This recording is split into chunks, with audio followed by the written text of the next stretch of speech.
Okay. Success. Nice.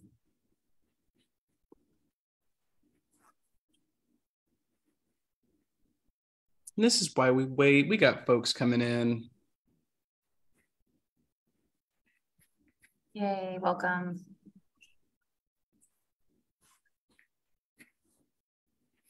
Okay, awesome. We will go ahead and get started, I think. Welcome everybody to Poets in Pajamas by Sundress Publication. This is going to be our 162nd episode of the series featuring the wonderful work of Chim Sher Ting and Grace MacNair. If anyone needs a copy of the poems for accessibility purposes, please feel free to email us at poetsinpajamas@gmail.com. We can get you a copy of that right away. The way that this reading will work is we'll have two readings back to back and then a joint Q&A at the end. So if you have any questions for our poets, go ahead and bank them, save them for the end, and then you can ask yourself or throw it in the chat. We're also live on Facebook right now. And for the folks on Facebook, please feel free to join in with the Zoom link that should be posted under the Facebook event. Or you can ask questions there, and then we can pull the questions over and ask the poets for you. Without further ado, we'll start off with Sher Ting. Originally from the sunny island of Southeast Asia, Sher Ting is a Singaporean-Chinese poet currently residing in Australia. She is the 2021 Writeability Fellow with Writers Victoria and a 2021-2022 Pushcart and Best of the Net nominee with work published / forthcoming in Colorado Review, Pleiades, OSU's The Journal, The Pinch, Salamander, Rust+Moth, the Citron Review, and elsewhere. Her debut chapbook, Bodies of Separation, is forthcoming with Cathexis Northwest Press. And her second chapbook, The Long-Lasting Grief of Foxes, is forthcoming with Clash Books. She tweets at SHERTTT and writes at sherting.card with 2 Rs.co. Sher Ting, whenever you're ready. All right, so hi everyone, I'm Sher Ting. So I'll be reading a few poems from my forthcoming chapbook, The Long-Lasting Grief of Foxes. So the first of which is O Duan Si Lian. So it's a poem about childhood, as well as the legends that stay with us, even from our fondest childhood memories. Okay, O Duan Si Lian. O love, what do you know about sacrifice when your skin is lighter than the sky? What do you know about holding a rabbit and shooting it between the eyes, of culling an accent and skinning it to its core? After the war, my grandfather still dreams of the mountains from his childhood, the red cormorant soaring with an olive branch within its beak. In every story, someone berates Chang'e for drinking the potion and ascending to the moon. But the last time someone shortened her name to Chang, she thought about the moon, how it made even half an existence look beautiful. Somewhere in the past, someone said Chang Shou Ge and thought of her. Why is it when the houses have collapsed all around us, we always remember most the song from our childhood? Oh love, tell me how much it hurts to be the boy with a bone in your throat, then multiply it by an existence. In the 70s, we slow danced with feather boas and washed out cheongsams. In the 80s, they announced they were closing the Getai, cleaning up the streets. We were always walking backwards into an ending. All around us, the mountains. They're aching. They're haunting, damning mountain sound. And the second poem is also from The Long-Lasting Grief of Foxes. So it's called Brain Theory. So this poem is also just reflects on my experiences living in Australia as someone from a different cultural background. In Chinese, we don't say contentment. We say 知足, to know when things are enough, to see every ending and still choose the same. The rabbit from my childhood sits in its cage, calculating every possibility. My grandfather crop circles his childhood dreams through the driver's seat of a cab.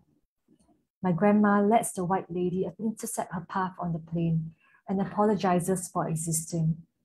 When someone hypothesizes where I'm from, I say China, though my distance from that country and this is uniform. This is the land of the free, but what of freedom?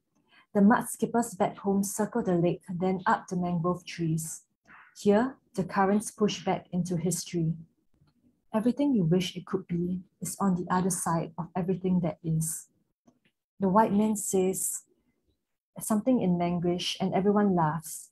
The self-inflating kung fu joke and the isolation I can't comprehend. In a universe born of heated exchange, he says humor is only relative. We say 饮水思源, but half the origin stories are a villain growing into its skin. I've learned the natural order of things, the infinite universe and the finite probability of victimhood. In the legends, the rabbit seals its lips, forces itself into the cauldron as fodder for the lone huntsman. The people applaud through the bones of the cypress for the uncoupling of a body who has collided with the wolves and made peace with the fire.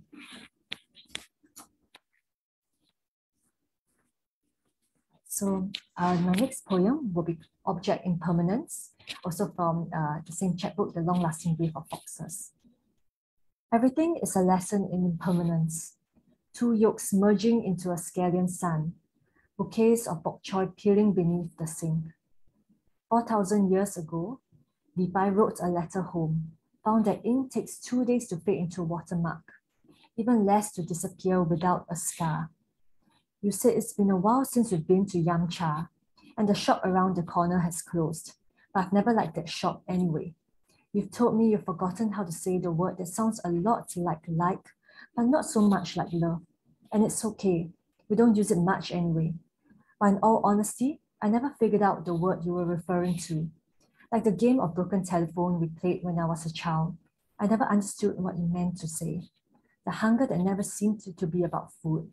The bones riddled with exhaustion when sleep was never enough. I tell you about all the awards I've won, and you tell me, you know, 大姨, she's moving to Sydney. Sydney? 是的你. Ma, 大姨 has been gone for the last 10 years.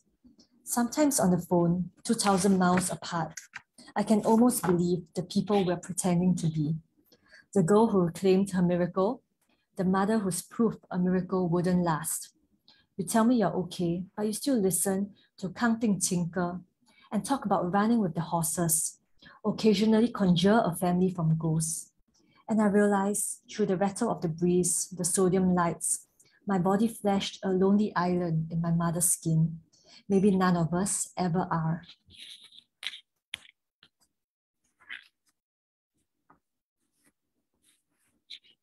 All right, so my next poem is from my first chapbook, Bodies of Separation.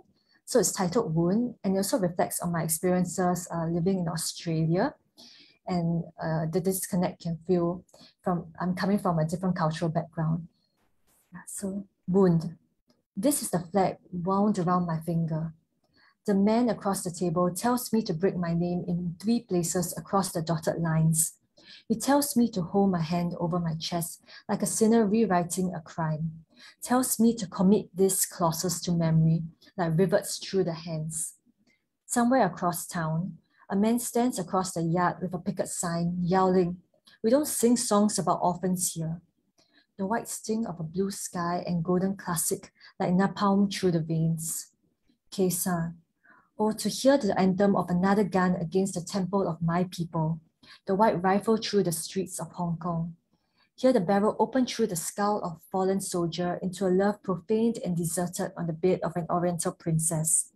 Against a sky shot through with desire, a man on the street ties a string around my wrist and asks me to buy my freedom. He tells me there is a price for everything. Bones line the tarmac between my country, this house, and the ocean.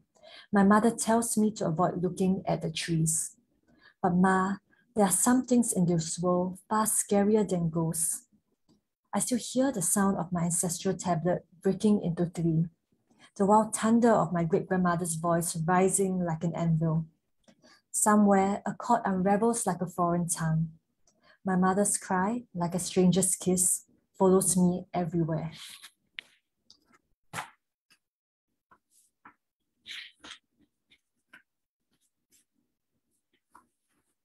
So my next poem as well is from Bodies of Separation. It's titled Yellow Fever. 希望, hope. 希望, to extinguish all hope. Or 希望, to look to the west. But what does it mean to be saved? You with your thumb on my jugular, learning the crest of my breath, telling me you were made for destruction. But tonight we'll build cities from the bones you've made. Tell me, blue-eyed lover, wisdom wielder from whom all answers were born. Why is it when someone says superhero, my mind only comes up white? How you mouth through and break the womb of another country to satisfy your desire. In the back of a faded green Camry, 5 past midnight on the dime of a gasoline, your grandfather once reached for the arms of another country and called it mercy. When she broke, all river, seed, and bloodied thread, he christened her indecent. Years later, he'd sit at the bar, dusting the napalm out of his hair, laughing about the one encounter he had with the mysterious woman from a land he couldn't pronounce. Oriental princess, China doll. The names of your fantasies sound like a sullied myth. Rain phosphorescing backwards, falling through the eye into every good part, till it has renounced an ancestral wound. Our rabbits lie moon-orphaned and are marked in their graves. You press a thumbprint into my back, some victim of causality, to mark the hour I'd learned about all the other legends our grandmothers foretold. So then, what does it mean to be saved? I've had faith in dragons lesser than you.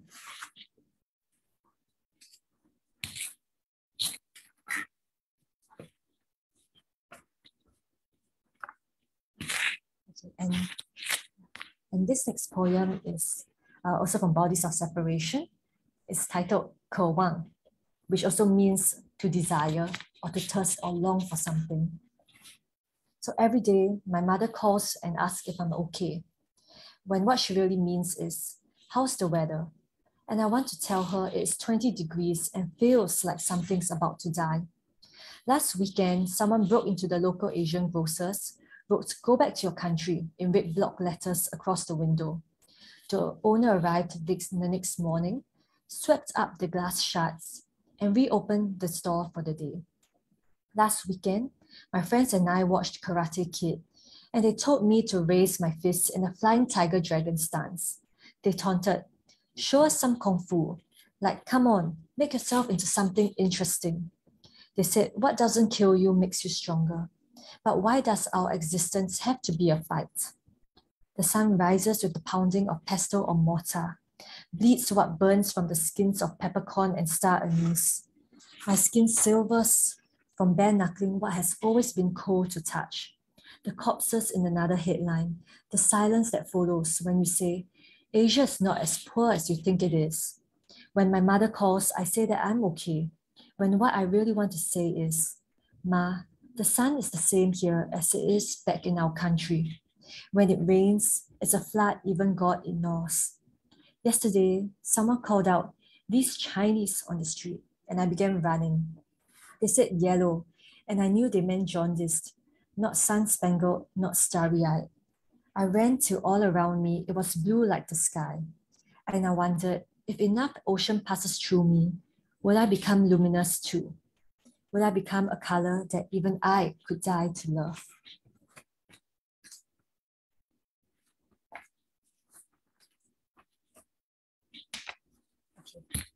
And this last poem I'm reading is also from Bodies of Separation. It's titled "The Things We Call Beautiful." So it's based off this object called the Good Characters Chinese alphabet. So it's basically a set of alphabet where people use Chinese characters to represent English words, and in that way they transliterate an English name into Chinese characters. I guess it's a way of trying to get involved with the culture. So yeah, this is my reflection on that. So the things we call beautiful. When I was in 6th grade, my teacher told me to transliterate my name into Chinese characters. She tells me Chinese is a beautiful Orient language and how lucky I am to be Chinese. So I wrote, "Bao rises 3 feet, 7 labors inside giants. It means nothing to me. That day, I returned home and flushed my assignment down the toilet. How it choked, water spilling over the curve of porcelain. And I thought, should I have made a mess if only to be seen? My mother kneads balm like cattle brand onto her wrist from the morning spent slicing Pushcart. She shouts a Mandarin dialect across the market floor, like a soldier heading out for war. And my grandfather walks out in old cab accident with metal in his back. Every month, my mother brings me to the wishing tree and whispers my name 8 times for luck. I tell her my teacher doesn't know I was named for snow on the pavilion, powdered wisteria on slick grey beams. She tells me no one ever does. In animal chess, my grandma always chooses the red and sends it north of the river. When water spills over its ankles, everyone marvels at the exquisiteness of its survival. And she tells me how beautiful is the red that consumes an elephant when the world is looking away.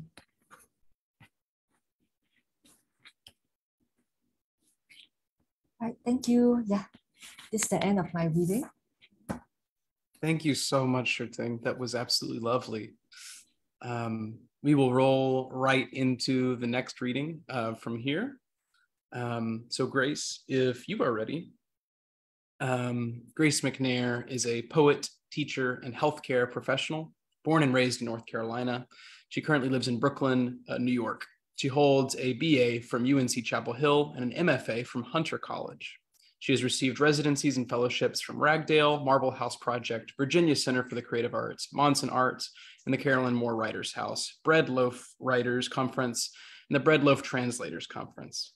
Grace was selected by Yona Harvey as the winner of Radar Poetry's 2021 Coniston Prize and by Safia Elhillo as the winner of the Palette Poetry's 2022 Emerging Poet Prize. Her poems have appeared or are forthcoming in the Threepenny Review, Radar Poetry, Palette Poetry, the Missouri Review, Frontier Poetry, Best New Poets 2022, 50 Poems from Emerging Writers, and elsewhere. Grace's micro-chapbook, Even As They Curse Us, is available from Bull City Press. Grace, whenever you're ready. Hey, everybody. Thanks for coming. Sher Ting, that was so, what an amazing reading. And I have so many questions for you. Those poems were really, really fantastic. Thank you for waking up at 7 a.m. to read to us. Or, well, you probably woke up at like 6 or 5 or something. So thank you. All right, so the first poem I'm going to start with, can everybody hear me? Yeah, is called I Can't Think, Argue, or Complain After Marina Tsvetaeva. I can't think, argue, or complain. I can't sleep. I have no longing for the sun, the moon, nor the sea, not even a ship. My palms against the garden wall try to absorb its heat and fail. I turn my back on the plants and their cooling green.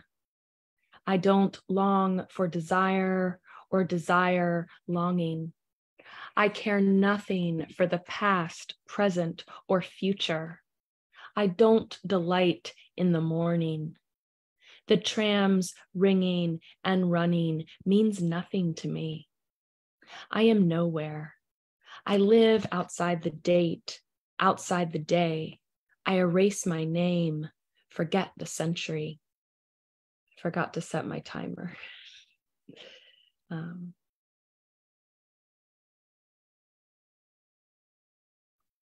Okay, the next poem and the poems following, I just want to give a trigger warning for people. They talk about medical assault and invasive procedures that might be difficult for some people to hear. So please step away if you need to. Abecedarian for those who claim birth control goes against nature. Angelica, ashwagandha, abstinence, remember purity rings? Alkanet, red-rooted, used by Edna St. Vincent Millay to induce abortion.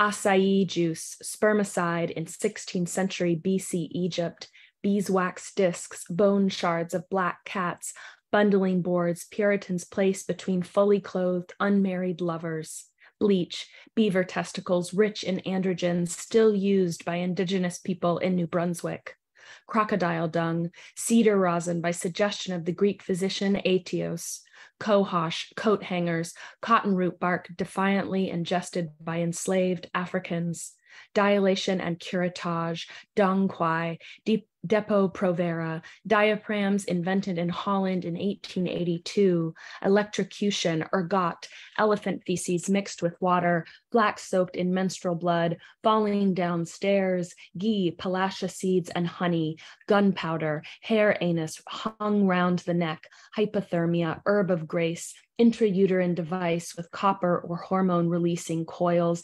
infanticide, implanon. John the 21st, Pope in 1276, supported contraception, advised a plaster of hemlock to the testicles. Jewish Queen of Persia Esther bathed in myrrh and abortifacient for a year before meeting the king. Knitting needles, kudzu-related plants are used in Thailand. Lead was ingested by people in China. Lysol douches in the 20th century, hundreds died.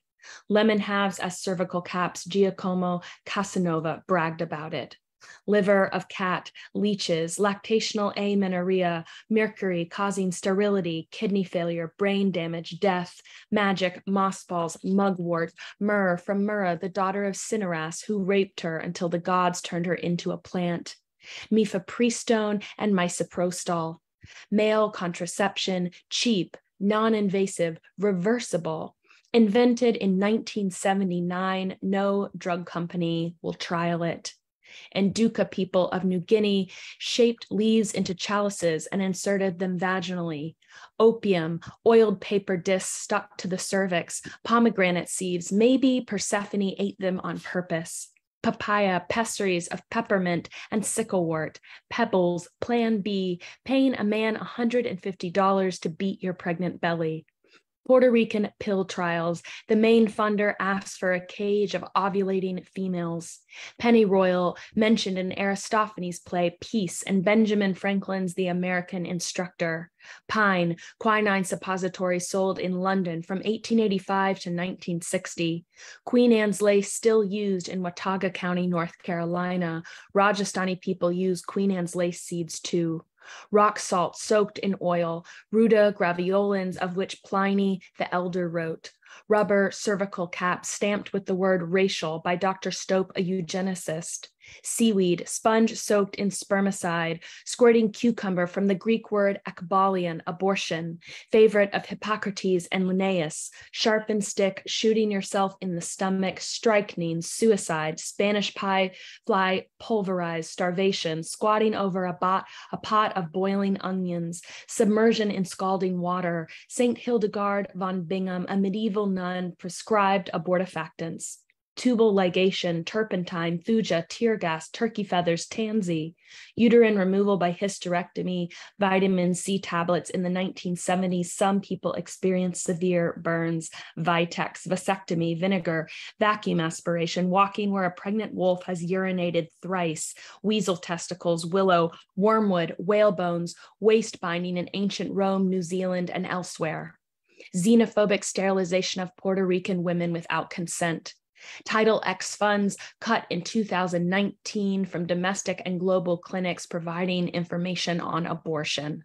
Yarrow, yam used by the Aztecs, from which Dr. Pincus would extract progesterone for the birth control pill. Xanthome, zygote implantation may have been prevented by silphium, a Libyan plant harvested into extinction. Okay.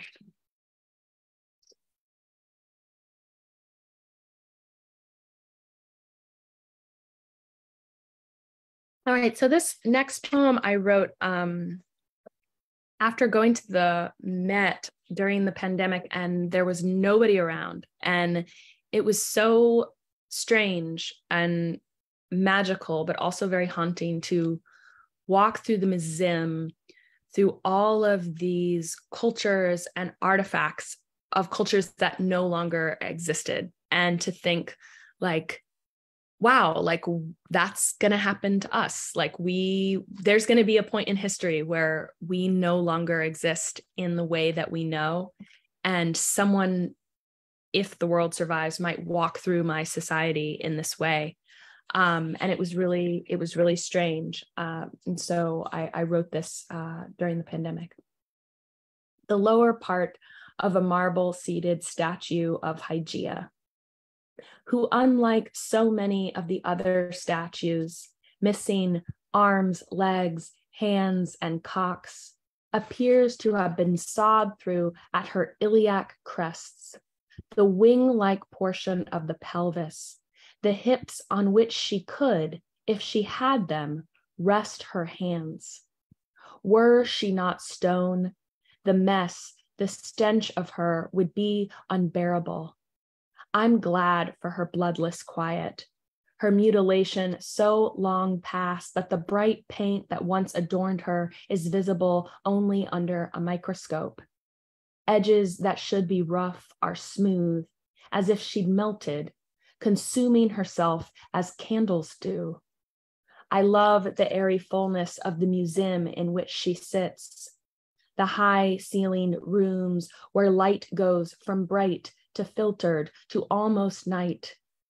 Here I'm nowhere and everywhere at once, surrounded by things that belong only to each other, belong outside of the time I marvel in.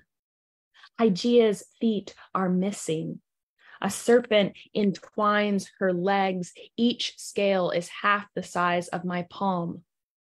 The snake's coil spills over her lap, climbing her phantom torso like a sun-hungry vine until it reaches its own headless end. Hygeia, the goddess of health, acquired a cult following after a plague killed 1/4 of the population, including Pericles, which cost Athens the Peloponnesian War.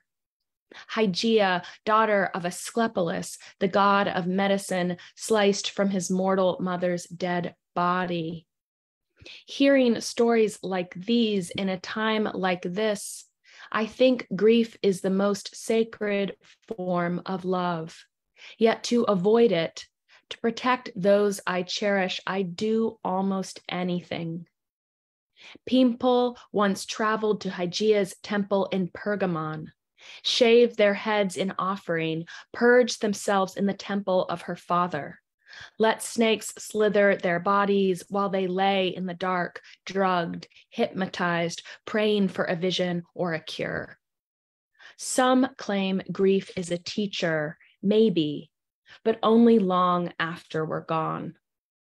All I know is here absence surrounds me like artifacts buried with the dead to teach them how to live again.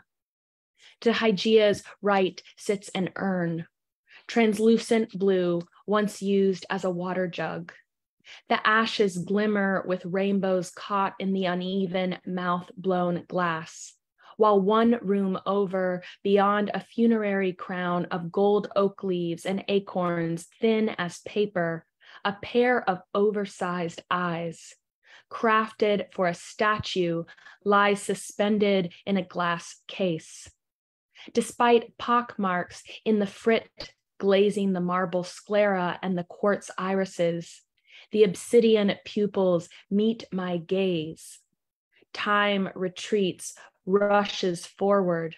Among all the stone, glass, and gold, my body feels momentary, predictive, like air smells before snow falls. A smell that's as difficult to describe as Hygeia's missing face. In this city, suddenly missing so many faces. Those who died, those who are dying, even as I walk back through rooms filled with what grief teaches us about nations who rise under one God, only to fall under another. Behind me, the stone eyes, unblinking since the 5th century, stare down the next stranger. The half-severed serpent winds a little tighter around Hygeia's partial form. Grief becomes history, becomes the body I'm pushing through the museum's heavy bronze doors into the distant lament of sirens. Fifth Avenue is empty. The sky blues, then golds. The smell of snow breaks around me. I think my time is up. I think that's 15 minutes.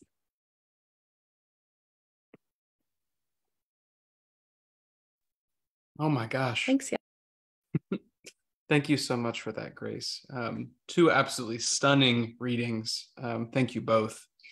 At this time, we'll transition into the Q&A portion of our meeting. So if y'all have any questions that have been stewing or you want to come up with some, feel free to turn on your camera, ask the poets yourself, or you can throw them in the little chat box that we have in Zoom and we can ask for you. Same goes for the folks on Facebook Live. SJ and I like to ask a kind of introductory question just to get the conversation going, because I feel like there's all like the deep questions, and that's great. But also, we're just curious, what are y'all reading? What, if anything, has kind of stuck out to you in your recent travels through literature or media? Sure Ting, if you would like to start, maybe.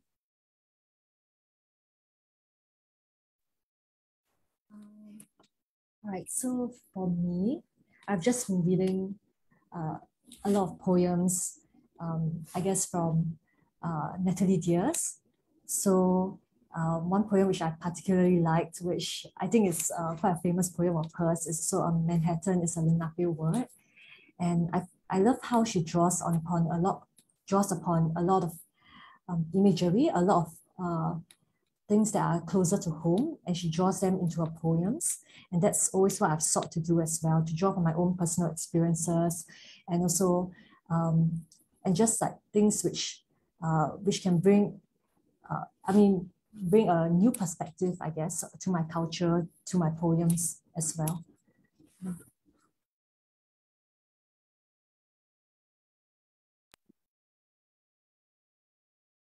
Sher Ting, that's so interesting that you say that about Natalie Diaz, because that was the poet that I was thinking about when you were reading. I was like, I wonder, your work resonated with that a lot. She's amazing. She's amazing. I'm reading Tomáš Salamander. He is a Slovenian poet who died in 2014. Some of his poems are very absurdist, and he's just really counter to my tendencies. And I'm really trying to read poets that push me in a direction that I feel like I couldn't go on my own. And so I'm really enjoying them. Something that's interesting about his work is some of the poems are really amazing, and some of them are just bad. And I really like that, how uneven they can be. And I think that's wonderful. So I'm learning a lot from reading his work.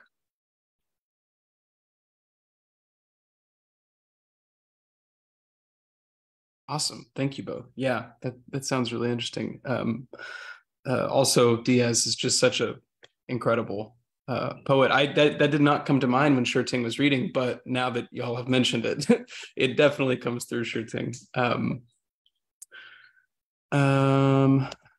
As far as other questions go, one that I had for both of y'all was the nature and the role of history in your work. I think both of your pieces that you would read had a lot going on with history, both personal and general. And I don't have any specific question when it comes to this, but more generally, how do you feel your work embodies history, or how do you like to call upon history to influence your work? Kind of like with a capital H, history. What does it mean to you to interface with that?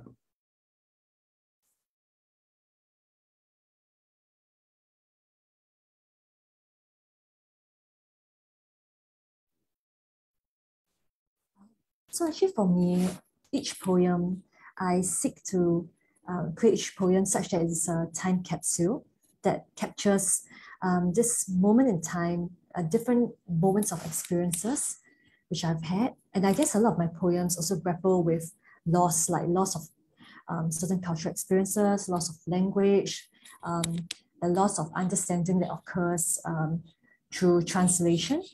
So each poem itself seeks to embody that, that particular moment in time, how one would feel going through that particular moment of loss. So yeah, actually one of my poems, which was The Things We Call Beautiful. So that poem, reflects on my time living in Australia, but so it actually captures that part of my history in which I'm just grappling with identity, trying to make sense of who I am as an individual, even when living in a larger society with a myriad of experiences, cultures, differing opinions, and it just reflects on how much identity is possible, I guess, to be lost in translation sometimes, and how these shades and colors are kind of color your identity like gray wisteria. So all of this is like a reflection of a different point in my personal history. And so I guess when I read these poems back, I hope to be able to reflect on that time and how much I've moved past that or grown past that as well. Yeah.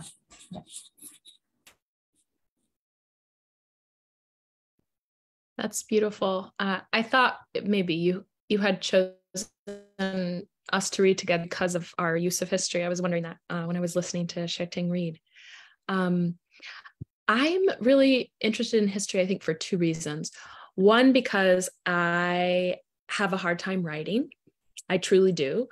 And I'm a very slow writer. And when I do research, archival or otherwise, it is the way that I get myself to write. So it's partly for that reason. It's a generative process for me. And then secondly, the study of history is the study of the will to power. And I'm really interested in how power replicates itself and how it disintegrates. And history is sort of like a constant turning of that, right? And the meaning making that happens despite the will to power. And that dynamic is so interesting. And I think working in reproductive health, one cannot even stop for a moment or forget for a moment the power structures and the power dynamics that exist in the present and also historically. There is just no escape. It is so exhausting and so infuriating. And I have a lot of rage. And one of the ways that I make sense of that and can trace that trajectory is through research and history. And I wonder if there's a point in my life where I won't rely on history as much as I do now. But maybe there isn't. I don't know if I can answer that question. But yeah, it's very important to me.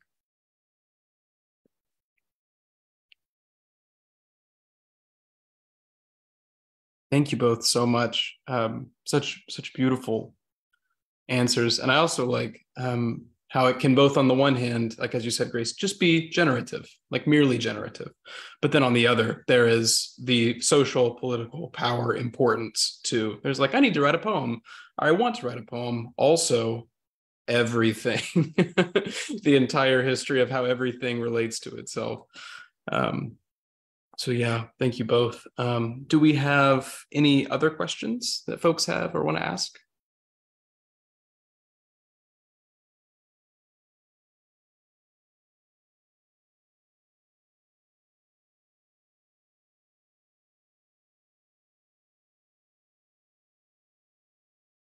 I was going to ask Sher Ting the significance of history in your work, but you already mentioned that. But I wanted to ask you about the rabbits. I noticed that in the long-lasting grief of foxes, I think two of your poems from that manuscript mentioned rabbits. And I wanted to ask you more about them. So for rabbits, I guess in my culture itself, I mean, rabbits, okay, they're part of like the 12 zodiacs. So rabbits itself is always this symbol of, I mean, they always talk of this animal of like vulnerability, of like peace loving in that sense, and just an animal which I mean, I guess in the natural world would be considered a prey. So I guess in my poems, I was trying to bring a different perspective to rabbits as well, that beyond just being viewed as this like object of vulnerability, of like maybe a prey to a larger predator, that rabbits itself, there's this whole other side of resilience to them. And I think that's the point which I'm trying to push through my work as well, that even though, even though there may be like obstacles, there may be certain differences, but in the end, there's this resilience through whichever circumstances you're in that shines through. Yeah.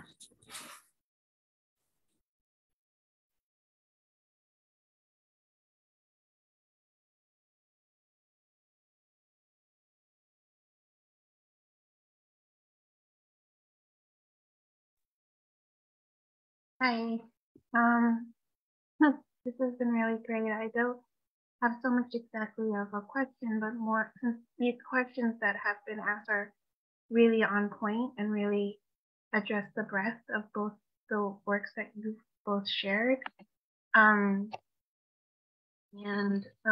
It's really nice to hear a Singaporean read, because it's really rare to get to hear that.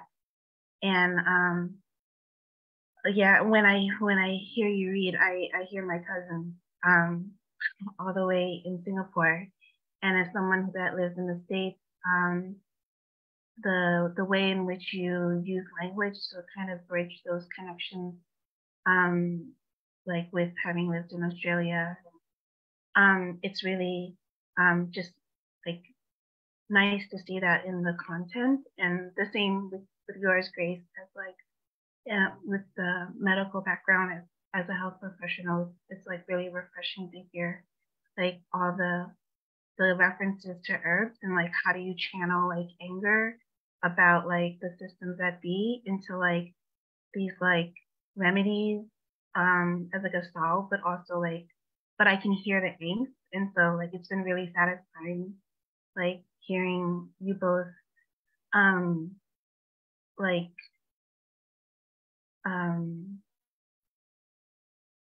emote the like melancholy, but also like the truth in your words.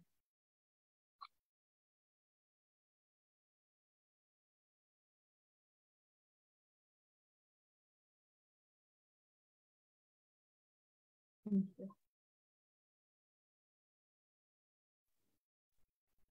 I have a question. It's sort of a craft question. I would love to hear about how your revision process works. Do you feel like a poem comes together in revision? Are you more of a, like the shape is there when you draft it at first, or is it like a really long rewriting process? Like what's, I guess, the tempo to how you write and revise? I'd be really curious.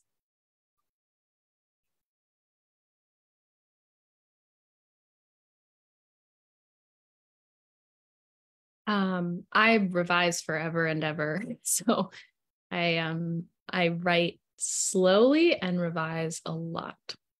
That's my process.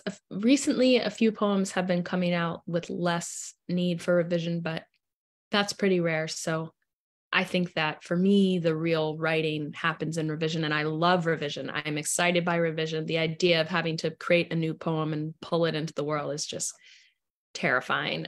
So I do a lot of revision.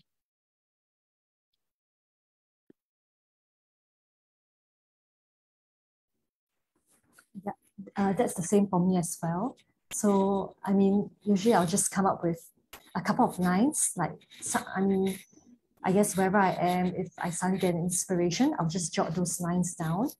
And then usually it takes days sometimes for the other lines to come to me. And then from there, I'll just build the poem.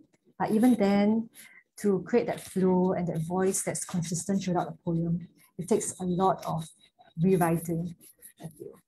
Yeah, and sometimes some poems just don't want to remain as one poem. They end up being multiple poems. So you just end up breaking them up. Yeah, and I'll just go with the flow.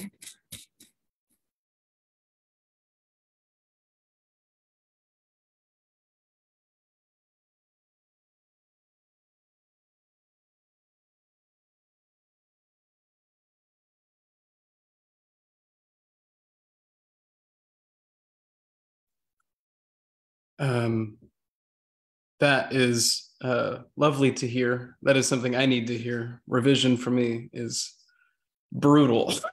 I don't want to do it. I get it down. And I know like the very famous expression is just kill your darlings or whatever. But I just want to like soften it a little bit, like, oh, you look so cute over there, little poem. Thank you both for your lovely responses. If there are no more questions, this is your time right now.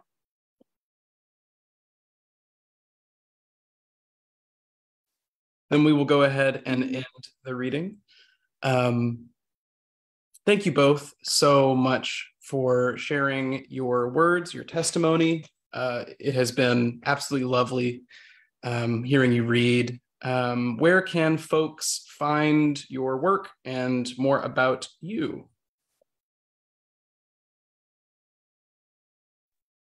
My website, which I'll put in the chat, and Bowl City Press published my micro-chapbook. And if anyone is submitting places, you should submit to Bowl City Press. They're really great.